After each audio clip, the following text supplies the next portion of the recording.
Silêncio, vai para frente, prestar atenção aqui. Na última aula eu passei algumas questões, vamos começar então a respondê-las juntos. Qual que é a primeira pergunta? A nova ciência moderna. A nova ciência moderna. A partir da Idade Moderna nós temos uma nova ciência.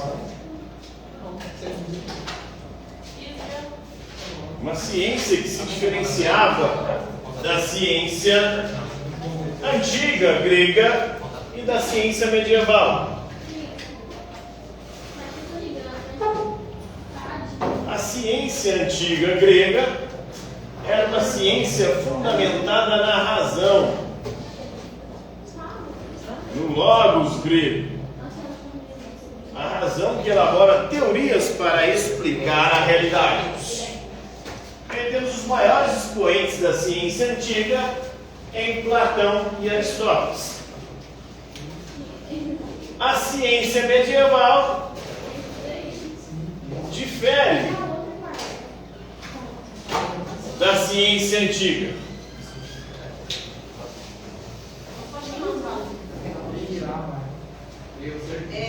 Alessandro, Ana Clara, Felipe Gabriel, Gustavo, Paulo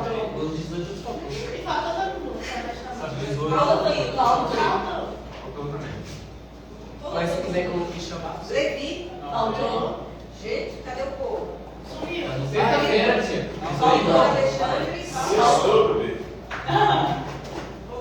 Chama eu. Jesus amado. Chama você casinha aí, chama eu, tá bom? Chama nós aqui, professora. Não, Suzana tem 2 anos. E se vai dar bem? Então, na ciência medieval, ela vai se inspirar principalmente na fé e na razão. A ciência por excelência medieval é a teologia. Os principais filósofos e cientistas da religião, cientistas de Deus, são Santo Agostinho e Tomás de Aquino na Idade Média. Na Idade Antiga, Aristóteles e Platão, e a ciência é a filosofia. Agora, a nova ciência moderna, ela vai continuar com a razão dos gregos e medievais, mas vai acrescentar, vai excluir a fé e vai acrescentar a experiência. A experiência sensível, o conhecimento que vem dos 5 sentidos: visão, audição, tato, paladar e olfato. De nada adianta uma teoria racional se ela não puder ser comprovada pela experiência sensível, ou seja, pelos 5 sentidos, através das experimentações. Então, essa é a nova ciência moderna. Ela tem 2 fundamentos, 2 bases: a razão e a experiência. Experiência sensível é o conhecimento que nós adquirimos através dos 5 sentidos: visão, audição, tato, paladar e olfato. Próxima questão. Foi racionalismo. 2 correntes filosóficas irão se destacar na nova ciência moderna: o racionalismo.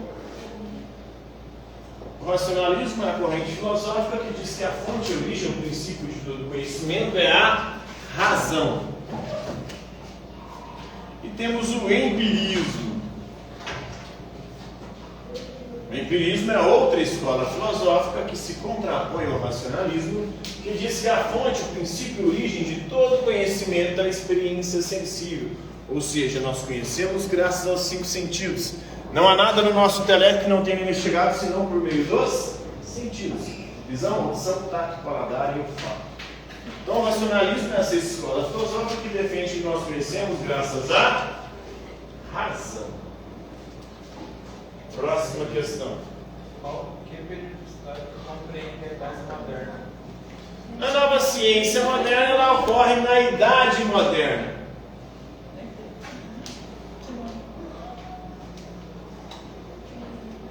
A Idade Moderna, que vai do século XV até o século XVIII. Ela começa Segundo alguns teóricos, em 1453, com a queda de Constantinopla. Para outros, em 1492, com a descoberta da América por Cristóvão Colombo, no dia 12 de outubro.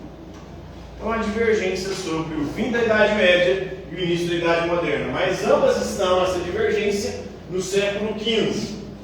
Para alguns, a queda de Constantinopla, que deu origem, inclusive, às grandes navegações. Com a queda de Constantinopla, o Império Cristão, o Império Romano do Oriente, os muçulmanos, os mouros, os árabes vão tomar conta daquela região, e aí vai dificultar a ida para o Oriente buscar as especiarias. Isso vai fazer com que os europeus passem a buscar outras rotas para as Índias, para o Oriente. E aí Portugal e Espanha serão pioneiros nessas grandes navegações. Portugal contornando o périplo africano até chegar na África, e Cristóvão Colombo chegando na América em 1492. O fim da Idade Moderna se dá com o início da Revolução Francesa. A Revolução Francesa tem início no dia 14 de julho de 1789, com a queda da Bastilha. Então, esse é o período histórico que compreende a Idade Moderna. Do século XV, com a queda de Constantinopla e a descoberta da América, até o século XVIII, com o início da Revolução Francesa. Próxima questão. O que passou a ser revalorizado nas modernidades? O que passou a ser revalorizado na Idade Moderna? O ser humano e a natureza.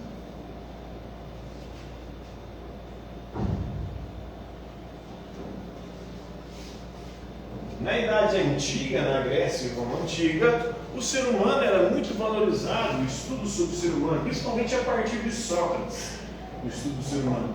E antes de Sócrates, com os pré-socráticos, o objetivo era conhecer a natureza, a physis, que é qual que é o princípio e origem de todas as coisas. E para os pré-socráticos, estava na natureza, na physis grega. Então isso passou a ser valorizado. Enquanto na Idade Média, o que era valorizado não era o ser humano nem a natureza, mas Deus. Isso levava ao chamado teocentrismo medieval.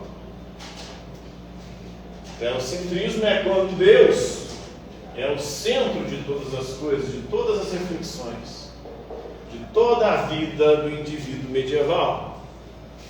Com a modernidade nós temos o retorno do naturalismo dos gregos e romanos e o retorno do antropocentrismo. O antropos em grego é ser humano, o centrismo vem de centro, o naturalismo vem de natureza. Então, o ser humano e a natureza passaram a ser valorizados na Idade Moderna.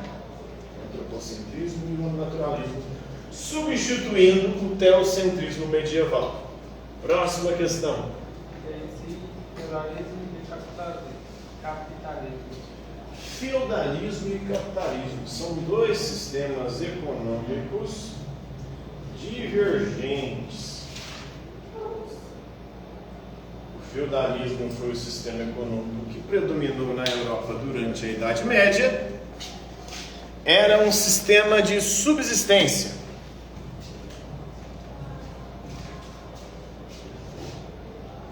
O feudo era a principal fonte de riquezas. O feudo era as terras, Estava nas mãos dos senhores feudais. Existiam as relações de suzerania e vassalagem.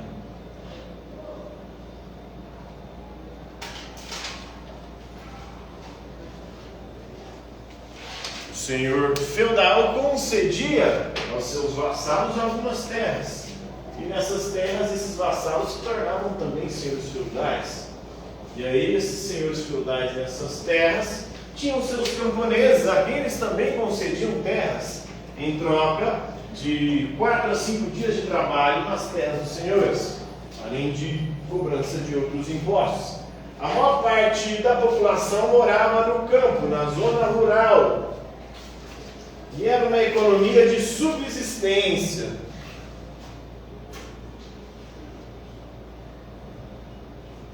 O excedente produzido não era comercializado. No máximo era obra de escândalo, de troca. Então, no feudalismo, a maior parte da população morava nos feudos, que eram as terras pertencentes aos senhores feudais, que estabeleciam relações de suzerania e vassalagem com seus vassalos. Dentro dos feudos, tinham 3 grupos: os camponeses, que trabalhavam na terra de 4 a 5 dias por semana para o senhor. Em troca disso, o senhor dava um pedacinho de terra, onde eles podiam morar, plantar e criar seus animais para poder subsistir, para a sua subsistência. Tinham também os artesãos, que tinham as suas oficinas de artesanato, depois começam a se reunir em corporações de ofício, em guildas, e tinha também os burgueses que viviam do comércio. A partir do período das cruzadas, essa burguesia começa a ir ao Oriente buscar especialistas e começa a enriquecer. O enriquecimento dessa burguesia é através do comércio com o Oriente, onde eles traziam mercadorias do Oriente e vendiam em feiras na Europa. E em torno dessas feiras começaram a crescer as cidades. E aí nós temos a ascensão do capitalismo, que no primeiro momento é fundamentado no comércio, principalmente no comércio de especiarias. O objetivo era o lucro. A maior parte da população começa a migrar para as cidades. Então já não é mais uma economia de subsistência, mas que visa produzir excedentes para serem comercializados. E aí há um processo aí de transformação de mercadoria em produtos para serem comercializados dentro do sistema capitalista. Depois que desenvolve o capitalismo comercial para o industrial, depois para o financeiro, até chegar no capitalismo informacional, que é o que nós vivemos hoje. Hoje a principal fonte de lucro e de riqueza não é mais o comércio, apesar de que ainda existe comércio, não é mais a indústria, apesar de que ainda existe a indústria, é fundamental do sistema, não é mais o sistema financeiro, não são mais os bancos e as bolsas de valores, agora é a informação. São as big techs que detêm o maior produto, uma fonte de riqueza. Por quê? Porque elas têm informação sobre todo mundo. À medida que nós entramos em contato com as big techs, com a internet, com o mundo virtual, seja pelo Google, seja nas redes sociais, como Facebook, Instagram, WhatsApp ou Twitter, todos esses instrumentos, Telegram, estão ali captando informações sobre nós. Essas informações são muito valiosas, são vendidas para as empresas. As empresas usam as informações para nos manipular, nos levar a comprar o que a gente não precisa, gastando o que a gente não tem, para poder aparecer para quem a gente nem conhece, ou às vezes nem gosta. Então esse é o capitalismo, né? Um sistema econômico que no começo é baseado no comércio com o Oriente. Depois, com a descoberta da América, outros tipos de comércio vão estabelecer-se, como no Brasil, por exemplo. O principal produto, depois do pau-brasil, foi a cana-de-açúcar, né? A produção de açúcar que era feita aqui e revendido através do comércio para a Europa, era a principal fonte de Portugal. E a extração também de ouro e pedras preciosas. Então há o desenvolvimento das cidades, a população vai migrando do campo para a cidade. O objetivo agora é produzir excedente para ser comercializado, objetivando o lucro. O enriquecimento, né? Essa é a diferença entre feudalismo e capitalismo. Próxima questão. Qual foi a primeira fase do capitalismo? A primeira fase do capitalismo foi o capitalismo comercial, né?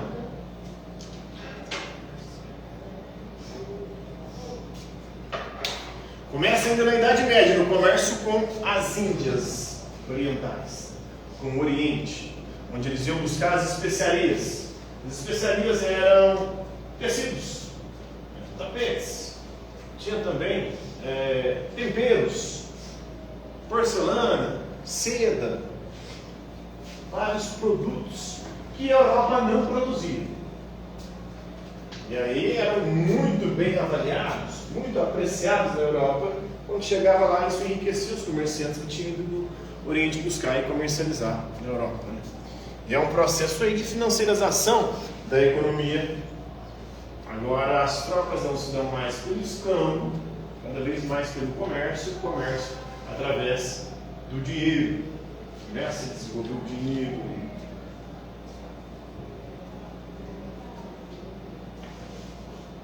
O dinheiro moderno. Próxima questão. O prazo social ascendeu economicamente com o capitalismo. Qual a classe social que vivia no comércio? Que ia no Oriente buscar as especiarias? Burguesia, né? Ela começa a enriquecer com o lucro do comércio, usa esse lucro para financiar filósofos, artistas, cientistas. Esses cientistas vão inventar as primeiras máquinas, essas máquinas vão ser usadas na Revolução Industrial. Depois, os burgueses, com as suas indústrias, começam a ficar tão ricos que não sabem o que fazer com o dinheiro. Começa o processo de financiarização da economia. Eles começam a conceder empréstimos, começam a cotar o valor dos produtos e das mercadorias em bolsas de valores. E aí as instituições financeiras, como bancos, e as bolsas de valores se desenvolvem. E a principal fonte de riqueza agora não é mais nem o comércio nem a indústria. A principal fonte de riqueza, que faz mais riqueza, são as instituições financeiras. É o banco. O banco agora é a principal fonte de lucro, através da concessão de empréstimos, cobrando juros, e também através da especulação nas bolsas de valores. Você especula, aposta que o produto vai ter o seu preço aumentado, que vai ter uma valorização. À medida que esse produto valoriza, você tem retorno de lucro. Quando não valoriza, cai, você tem prejuízo. E aí, aqueles que têm prejuízo geralmente bancam o lucro daqueles que têm retorno. É como um sistema de pirâmide a bolsa de valores, né? É um cassino regularizado, é uma aposta em que quem tem mais dinheiro consegue mais retorno. Pequenos investidores têm muito pouco retorno numa bolsa de valores, né? Você investir R$100, se tiver 6% de retorno, isso aí dá R$6. Agora o cara que tem 1 milhão, investiu 1 milhão, ele vai ter um retorno de 60 mil, né? Já é um dinheirinho muito bom. Se você investir 1 bilhão, você vai ter um retorno de quê? 60 milhões. Então, quanto mais dinheiro você tem, melhor o retorno. 60 milhões você não consegue gastar no mês. Esse retorno geralmente é mensal, é 6%. Calma aí, né? Quem não consegue gastar em mês? Aí eu consegui. Eu também consegui. Aí o que acontece? Essa galera vai ficando cada vez mais rica. O pobre, depois do 100 dele lá, vai ganhando de 100 em 100. Não vai fazer diferença nenhuma na vida dele.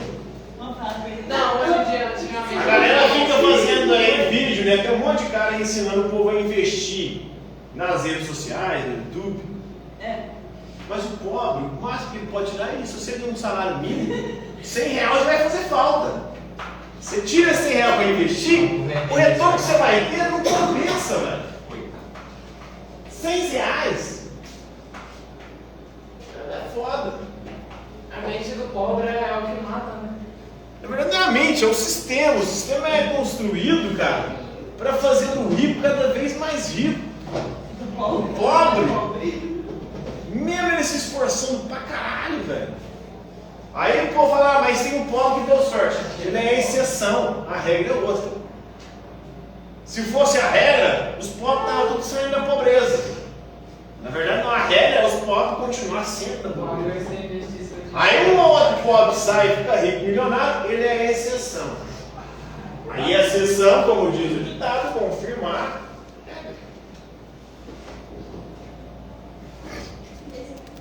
Então essa é a lógica do sistema.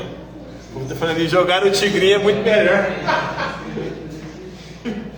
Pior que é verdade, jogar no tigrinho talvez dá mais retorno pro pobre que investir na bolsa de valores. Nem o certo, às vezes você perde e fica sem nada.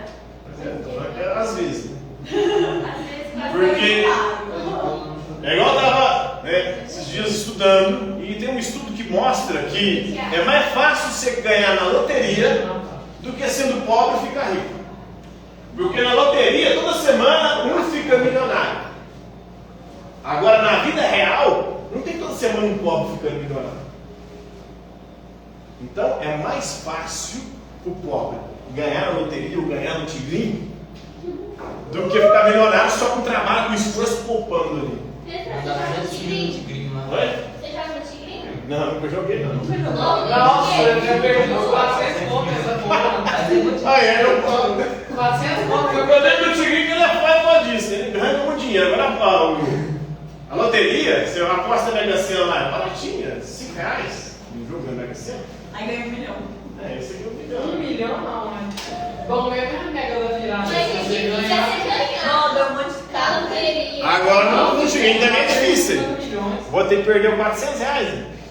Não. 400 reais, se eu tivesse investido, eu tava ganhando dinheiro. Eu tenho amigo que joga em aposta de jogo. Não, vou começar a Não, porque subir. você sabe jogar, pessoal. Você sabe? Alguns conseguem ganhar, mas perde pra caralho também. Né? Se você vê que você tá perdendo, você paga. Não, filho. Próxima questão. Oi? O que foi o absolutismo?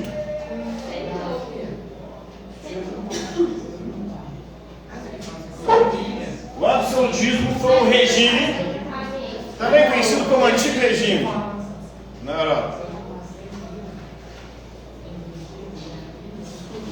onde o poder absoluto estava nas mãos de quem?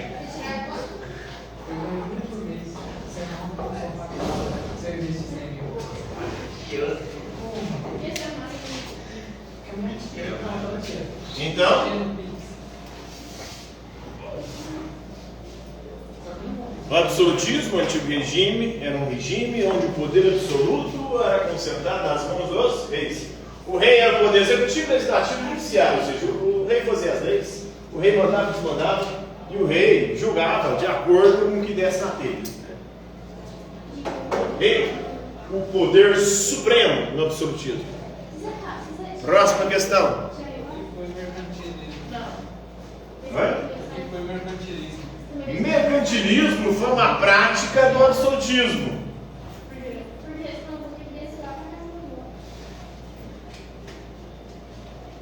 Onde havia um controle do Estado. O que o Estado buscava? Uma balança comercial favorável. A mãe da mulher.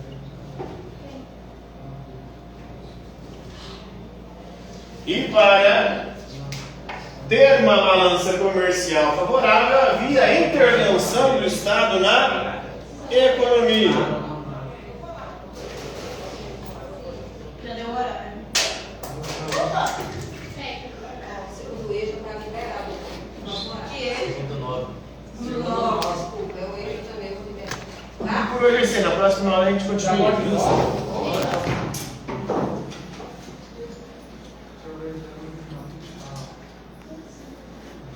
O Marcos